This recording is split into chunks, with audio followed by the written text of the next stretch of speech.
Hi guys, so my name is Johnston and today I'm going to tell you something very interesting. So today I'm going to tell you 10 strict rules that K-pop trainee or K-pop idols have to follow if they're under a company. So this is based on my research, some of my experience, of my friends' experience, and I've collated 10 of them and I'll like tell you guys what are these top 10 rules that you have to follow. And if you don't follow them, you might be expelled, kicked out of the company, and these are the things that you have to be mentally prepared for before you want to be a K-pop trainee or before you want to be a K-pop idol. So I thought that it would be good if I could tell you guys what is gonna happen before you enter this trade. So number 1, the obvious rule is no dating. As a K-pop idol, you need to have certain value, and sometimes when you are dating, it kind of diminishes your value because you're no longer single, people can no longer fantasize being together with you, so it kind of crushes the fans' heart. So you cannot date because you need to have that image of being available and being everyone's husbands or wives or whatever kind of terms that you guys call them. So as shown in Hyuna and E'Dawn, like they were kicked out of the company because they were dating, and also like there are some backlash when you date, or even like for Chan from SM Entertainment when he announced that he was actually getting married, there was so many backlash from the fans. They were so disappointed, they didn't want to support him anymore. This is kind of scary and there's a reason why such rules are implemented. So number 2, no tattoos. So tattoos is kind of unique in Korea. So tattoos can only be done by doctors in Korea. So imagine the long studying process of being a doctor and you then become a tattoo artist. That is kind of ridiculous, right? I mean, no one in the right mind would want to be a doctor just to become a tattoo artist. Therefore, having tattoos in Korea is kind of forbidden because it's kind of illegal, because there's not possible to get tattoos by a doctor, so you must have gotten it done illegally.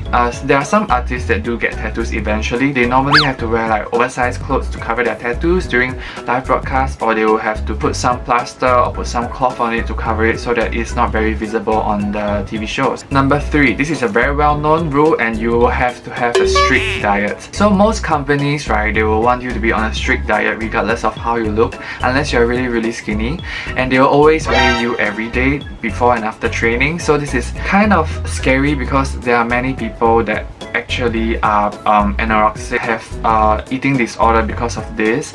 They are not even allowed to eat carbohydrates, they cannot even eat properly, they cannot even eat meat on certain days.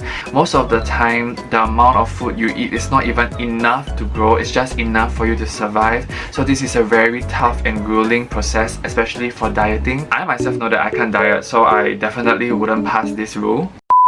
So number 4, you need to have very long training. So as you guys know, the start of a K-pop trainee or K-pop idol can start as early as 5 AM and they train from 12 to 15 hours as quoted from BTS, and this is something that is very commonly seen. Can you imagine that the choreographies are so in sync, and then the dance move, the foundation, every move they make is actually precisely tailored because they have done it so many times and for a long period of duration.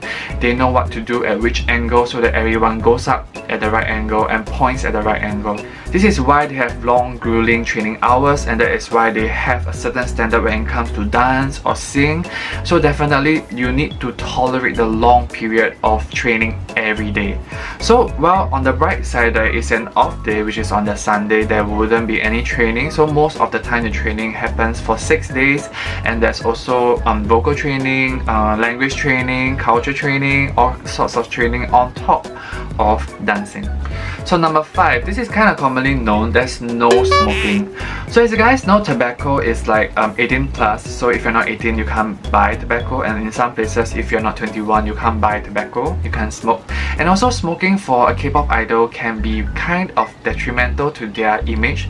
And there was once that he posted a selfie or something like that, and there was just a little stick and everyone was like thinking whether if it was some e-cigarette, and then they started to think that they were so disappointed in V just because he has an e-cigarette and he was smoking or something like that. Imagine that isn't even like the real cigarette and it really garnered such attention. Imagine smoking publicly and getting caught. That would be like a really bad, like tarnishing moment for you, and that is why most idols don't smoke in public, at least, or they are not allowed to smoke.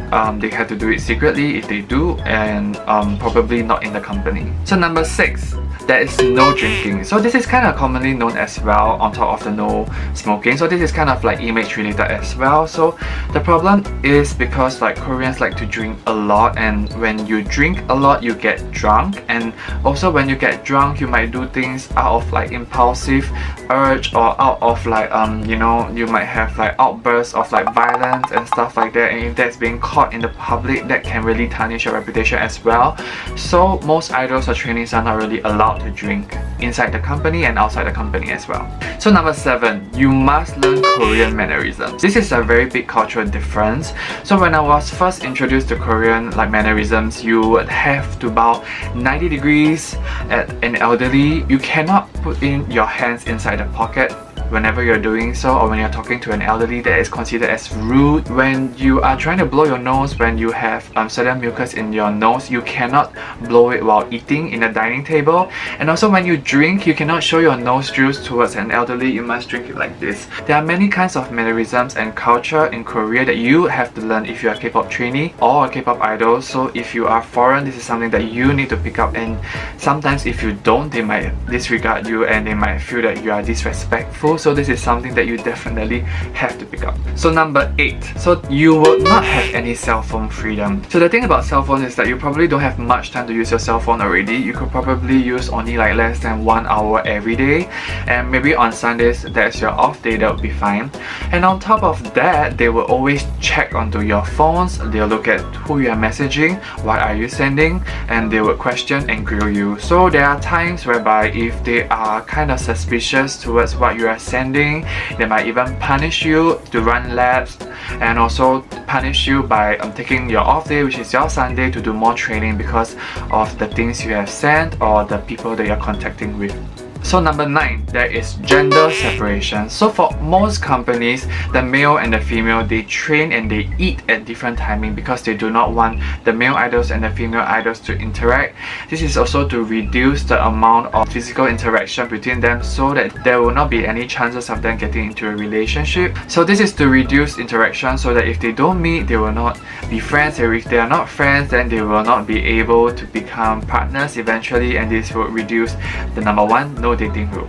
So lastly, number 10 is the most shocking and the most common kind of rule, and this is to promote plastic surgery. So for every K-pop trainee, they will actually scrutinize their features from top to toe and look at you and where it can be improved on. Previously, I was introduced to a plastic surgeon doctor, and then the doctor actually told me that my nose was high enough but it was too big, and also my face was really big. So if I really want to be an idol, I would have to actually reduce my nose size and also like make my face smaller by removing the jawbone or something to slice the jawbone, so that my face will have that perfect V shape.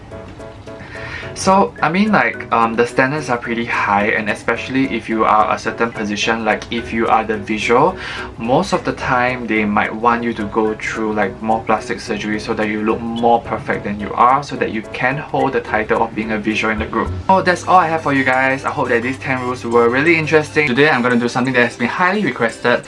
It's the Belift Lab Audition process. So I have invited a special guest. All stuck inside, so don't worry about it. So do take a look at other videos where I tell you guys how to better your chances of becoming a K-pop trainee. So if you like this video, do give me a like, and also comment down below what kind of other K-pop trivia you want to know. Also do subscribe to me and on the notification bell so you know when my next video will be uploaded. Alright, I'll see you guys next time. Bye!